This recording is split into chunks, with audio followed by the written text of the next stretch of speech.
क्या आपने कभी सोचा है कि धरती का दूसरा चांद भी हो सकता है? ये एक खगोलीय घटना है जिसे हम जल्द ही देख पाएंगे। दरअसल 2024 PT5 नाम का एक छोटा सा क्षुद्र ग्रह हमारे ग्रह की गुरुत्वाकर्षण में फंसने वाला है। लेकिन क्या यह सचमुच चांद है? आइए इस अनोखी घटना के बारे में विस्तार से जानते हैं। सबसे पहले समझते हैं कि चांद या उपग्रह क्या होता है। एक उपग्रह किसी ग्रह का प्राकृतिक साथी होता है जो उस ग्रह की गुरुत्वाकर्षण के कारण उसके चारों ओर एक स्थायी कक्षा में घूमता रहता है। उदाहरण के तौर पर हमारा चांद धरती के चारों ओर लगभग 27 दिनों में एक चक्कर लगाता है। यह धरती से जुड़ा रहता है और पूरी तरह से उसकी गुरुत्वाकर्षण के अधीन होता है। धरती के चांद के अलावा अन्य ग्रहों के भी कई प्राकृतिक उपग्रह होते हैं। उदाहरण के लिए बृहस्पति के 69 से अधिक उपग्रह हैं। ये उपग्रह हमेशा ग्रह के साथ रहते हैं और लंबे समय तक ग्रह के चारों ओर घूमते रहते हैं। अब बात करते हैं 2024 PT5 की। यह कोई चांद नहीं है, बल्कि एक छोटा क्षुद्र ग्रह है जिसका व्यास केवल 33 फीट है। यह धरती की कक्षा में थोड़े समय के लिए फंस जाएगा, लेकिन यह पूरी तरह से एक चक्कर नहीं लगाएगा। इसलिए इसे मिनी मून कहना भी पूरी तरह सही नहीं है। इस क्षुद्र ग्रह को 7 अगस्त 2024 को asteroid terrestrial impact last alert system द्वारा खोजा गया था।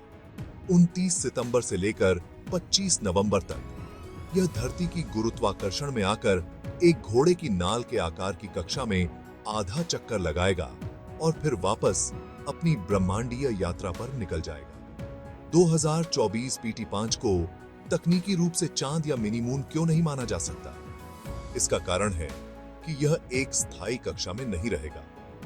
जबकि एक चांद ग्रह के चारों ओर स्थायी रूप से घूमता रहता है, 2024 PT5 केवल अस्थायी रूप से धरती की गुरुत्वाकर्षण में फंसेगा। यह एक पूर्ण चक्कर भी नहीं लगाएगा और जब इसका गुरुत्वाकर्षण बल से बंधन टूट जाएगा, यह फिर से अंतरिक्ष में निकल जाएगा। इसके अलावा चांद या मिनी मून जैसी स्थायी संरचनाएं बड़े आकार की होती हैं, जैसे कि हमारा चांद, जिसका व्यास 3474 किलोमीटर है।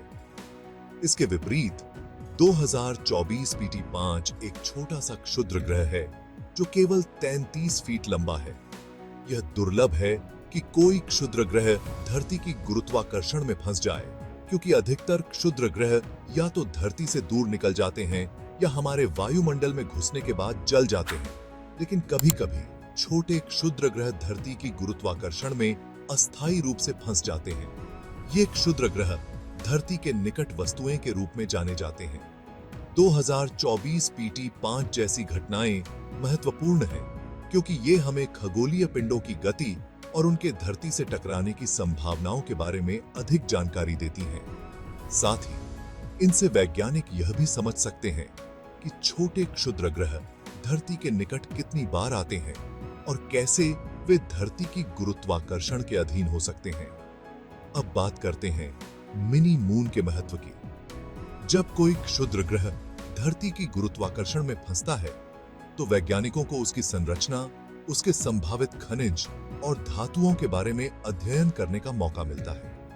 कुछ मिनी मून में कीमती धातुएं होती हैं जो खनन के लिए उपयोगी हो सकती हैं। नासा के centre for near earth object studies के निदेशक पॉल चोडास का मानना है कि 2024 PT5 संभवतः चंद्रमा से निकला कोई टुकड़ा हो सकता है, जिसे किसी बड़े टकराव के बाद अंतरिक्ष में फेंक दिया गया हो। यह भी ध्यान देने वाली बात है कि ऐसे क्षुद्र ग्रहों के अध्ययन से हमें ब्रह्मांड के बनने की प्रक्रिया के बारे में भी अहम जानकारी मिलती है। वैज्ञानिक लगातार ऐसे मिनी मून और क्षुद्र ग्रहों का अध्ययन कर रहे हैं, क्योंकि इससे हमें भविष्य के खतरों और अंतरिक्ष में मौजूद खनिजों के स्रोतों का पता चलता है। ऐसी घटनाएं वैज्ञानिकों को और अधिक प्रेरित करती हैं कि वे धरती के पास से गुजरने वाले क्षुद्र ग्रहों पर नजर बनाए रखें और उनकी दिशा का अध्ययन करें। 2024 PT5 जैसे क्षुद्र ग्रहों का अध्ययन हमें सौर मंडल की उत्पत्ति और क्षुद्र ग्रहों के धरती से संभावित टकराव को रोकने की दिशा में भी मदद करता है। यह खगोलीय घटना सिर्फ वैज्ञानिकों के लिए ही नहीं बल्कि आम लोगों के लिए भी बहुत रोमांचक है। धरती की गुरुत्वाकर्षण में अस्थायी रूप से फंसे 2024 PT5 को एक खास टेलीस्कोप की मदद से देखा जा सकेगा। हालांकि यह हमारी आंखों से नजर नहीं आएगा, लेकिन इसकी उपस्थिति खगोलीय घटनाओं में हमारी रुचि और समझ को बढ़ाने में मदद करेगी। तो यह थी हमारी धरती के अस्थायी मिनी मून 2024 PT5 की रोमांचक कहानी। ऐसी दुर्लभ खगोलीय घटनाएं न केवल वैज्ञानिकों के लिए बल्कि हम सभी के लिए बहुत कुछ सीखने और समझने का अवसर होती हैं। इससे हमें अंतरिक्ष की अनंतता और रहस्यमय तत्वों की एक झलक मिलती है। अगर आपको यह जानकारी दिलचस्प लगी तो हमारी और भी अनोखी कहानियों के लिए हमारे चैनल को लाइक और सब्सक्राइब करना न भूलें। और क्या आपने कभी सोचा है कि वो पानी जिसे हम रोज पीते हैं वह हमारी धरती से भी पुराना हो सकता है? जानिए इस चौंकाने वाले तथ्य के बारे में हमारे अगले वीडियो सूरज से भी पुराना है पानी में। और खुद को तैयार कीजिए एक और अद्भुत रहस्य से रूबरू होने के लिए। धन्यवाद। जुड़े रहिए और अंतरिक्ष के अनगिनत रहस्यों को हमारे साथ खोजते रहिए।